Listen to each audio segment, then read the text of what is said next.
Fort Motors India 27 வருடங்களுக்கு பிறகு இந்தியாவை விட்டு வெளியேற போற மற்றொரு வெளிநாட்டு கார் நிறுவனம் ஃபோர்ட் இந்தியாக்கான ஆபரேஷன் மொத்தத்தையும் இமிடியேட் எஃபெக்ட்லேருந்து அதாவது உடனுக்குடன் நிறுத்த போறதா அறிவிச்சிருக்காங்க.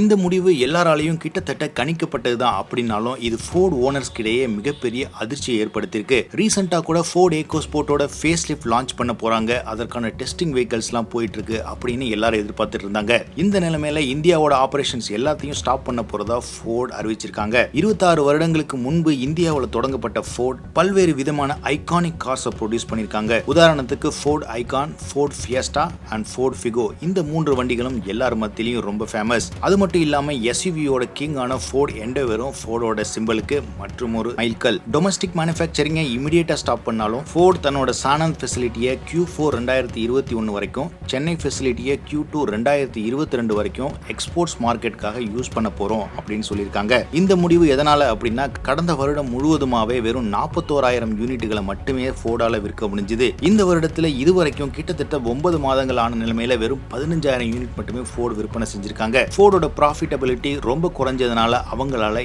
இந்த லாஸை மேனேஜ் பண்ண முடியல. சரி, இதனால ஏற்படுற இம்பாக்ட் என்னன்னு பார்க்கலாம். ஃபோர்ட் மோட்டார் மூடுறதுனால கிட்டத்தட்ட 4,000 பேர் வேலை வாய்ப்பை இழக்கிற அபாயம் ஏற்பட்டிருக்கு. ஃபோர்டோட பிளான்ட் கெப்பாசிட்டியில கிட்டத்தட்ட வெறும் 10% மட்டுமே இப்போ உபயோகிச்சுட்டு வராங்க. இதுல இருந்து உங்களுக்கு தெரிஞ்சிருக்கும் அந்த ஃபேக்டரியை ப்ராஃபிட்டபிளா ரன் பண்றது எவ்வளவு கஷ்டம் அப்படின்னு. கடந்த வருடம் இதனாலதான் மஹேந்திராவோட ஜாயிண்ட் வெஞ்சர் ஏற்படுத்துறதுக்கான முயற்சியில் ஈடுபட்டிருந்தாங்க. இவங்க பிளான்ட்டை மஹேந்திரா யூஸ் பண்ணிக்கிட்டு 2 பேருக்குமே ப்ராஃபிட்டபிலிட்டி வரும் அப்படின்னு. ஒரு சில காரணங்களால அந்த ஜாயிண்ட் வெஞ்சரும் உடனடியாக நிறுத்தப்பட்டது. கவர்மெண்ட் தரப்புல இருந்தும் எந்த விதமான GST ரிடக்ஷனும் ஆட்டோமொபைல் இண்டஸ்ட்ரிக்கு கிடைக்கல. இந்த மாதிரி பல வருடங்களா ஏற்பட்ட லாசஸ், பிளான்ட் கெப்பாசிட்டியை யூட்டிலைஸ் பண்ண முடியாத நிலைமை, இதனாலதான் ஃபோர்டோட பிளான்ட் ஃபைனலா முடிவுக்கு வந்திருக்கு. ஃபோர்ட் ஓனர்ஸ்க்கான செய்தி என்ன அப்படின்னு பார்த்தோம்னா, அவங்களுடைய service and warranties still valid. அடுத்த 5 வருஷத்துக்கு அந்த ப்ராமிஸை அவங்க கடைபிடிப்போம் அப்படின்னு சொல்லியிருக்காங்க. சென்னை, டெல்லி போன்ற மெட்ரோ சிட்டிஸ்ல பார்ட்ஸ் டெப்போவும் அவைலபிளா இருக்கும் அப்படின்னு சொல்லியிருக்காங்க. ஸ்பேர் பார்ட்ஸ் அவைலபிலிட்டி என்ஷூர் பண்ணாலும் ஃபோர்ட் வெஹிக்கிள்ஸோட ரீசேல் வேல்யூ